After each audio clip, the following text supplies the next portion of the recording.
Assalamualaikum warahmatullahi wabarakatuh. Perkenalkan, di sini saya Kiswari. Saya akan melakukan konseling tentang KB. Apa ini, Bu? Pagi, silakan duduk. Ada yang bisa saya bantu? Bu, saya ingin bertanya tentang apa itu mal, KB kalender, sama senggama terputus ya, Bu ya. Baik, akan saya jelaskan. Yang pertama akan saya jelaskan tentang apa itu mal. Mal adalah metode kontrasepsi sementara yang mengandalkan pemberian ASI ibu. Lalu selanjutnya adalah saya akan menjelaskan cara kerja mal. Cara kerja media mal adalah memudahkan atau menekan terjadinya ovulasi, yaitu pada saat laktasi atau menyusui. Hormon yang berpengaruh adalah prolaktin dan oksitosin. Semakin sering menyusui, berarti ibu akan melepaskan hormon tersebut semakin banyak, jadi bisa mencegah kehamilan. Lalu saya akan menjelaskan tentang manfaat dari metode amenorrhea laktasi. Yang pertama adalah efektivitas tinggi, yaitu 98%. Yang kedua, dapat segera dimulai setelah menyusui, setelah melahirkan. Lalu yang ketiga, tidak memerlukan prosedur khusus ataupun obat.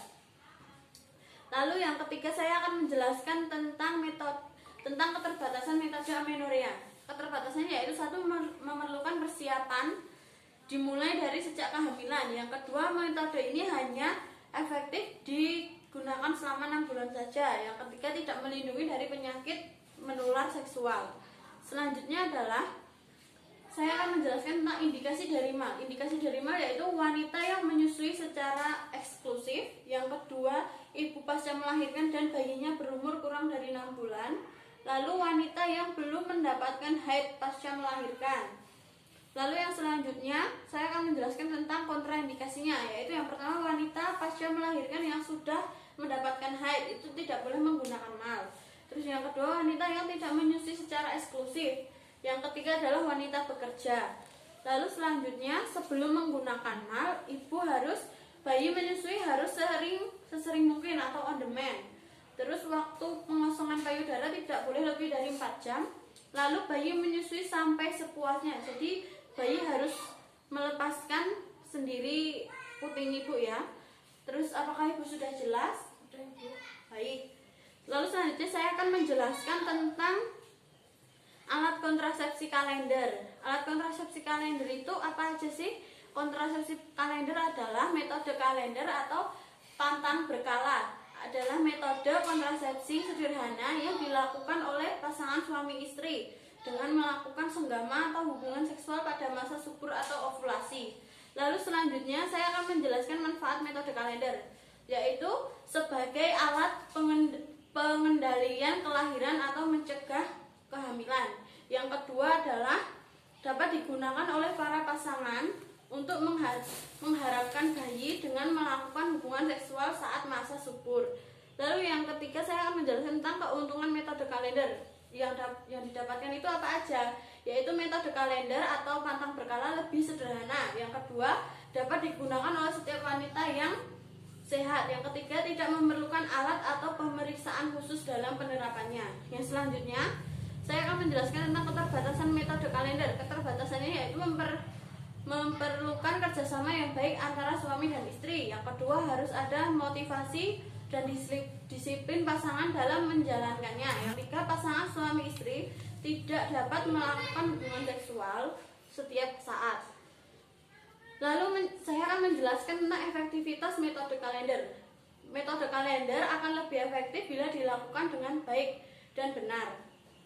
Lalu menjelaskan faktor yang dapat menyebabkan metode kalender menjadi tidak efektif apa saja, yaitu penentuan masa tidak subur didasarkan pada kemampuan hidup sel sperma dalam saluran reproduksi selama 3 hari. Lalu anggapan bahwa perdarahan yang datang bersamaan dengan ovulasi diintegrasikan sebagai menstruasi. Lalu yang ketiga, penguatan masa tidak subur tidak didasarkan pada siklus menstruasi sendiri. Lalu menjelaskan cara hitung masa subur. Caranya yaitu bila haid teratur selama 28 hari. Masa haidnya itu, masa suburnya 28 hari. Lalu hari pertama adalah siklus haid dihitung sebagai hari pertama dan masa subur adalah hari ke-12 sehingga ke-16 dalam siklus haid. Lalu bila haid tidak teratur, jumlah hari perpendekan 6 kali siklus haid dikurangi dengan 18. Hitungan ini menentukan hari pertama masa subur. Terus, apakah Ibu sudah jelas? Sudah. 3. Ya, selanjutnya saya akan menjelaskan tentang senggama terputus. Apa itu senggama terputus? Maksudnya adalah metode keluar berencana pos. 3.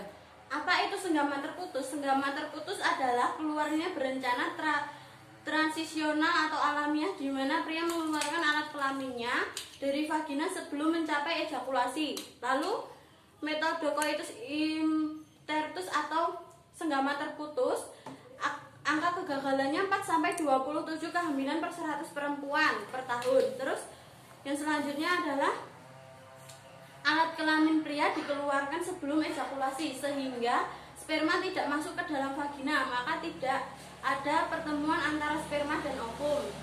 Lalu selanjutnya cara kerjanya adalah manfaat coitus interruptus adalah 1. Alamiah, 2.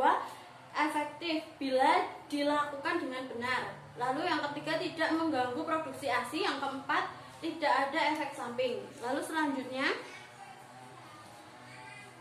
keterbatasan coitus interruptus. 1. Sangat tergantung dari pihak pria dalam mengontrol ejakulasi dan tumpahnya sperma selama senggama. Yang kedua, memutus kenikmatan dalam berhubungan seksual atau orgasme. Yang ketiga, sulit mengontrol tumpahnya sperma selama penetrasi sesaat dan setelah intrauterus coitus terputus.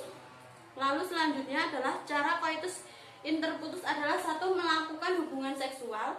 Pasangan harus saling membangun kerjasama dan pengertian terlebih dahulu. Lalu yang kedua, sebelum melakukan hubungan seksual, suami harus mengosongkan kandung kemih dan membersihkan ujung penis untuk menghilangkan sperma dari ejakulasi sebelumnya. Lalu yang ketiga, apabila merasa akan ejakulasi, suami segera mengeluarkan penisnya dari vagina pasangan dan mengeluarkan. 3. Lalu yang selanjutnya, pastikan tidak ada tumpahan sperma selama senggama. Apakah sudah jelas? Sudah, Bu. Baik, terima kasih atas kunjungannya ya Bu.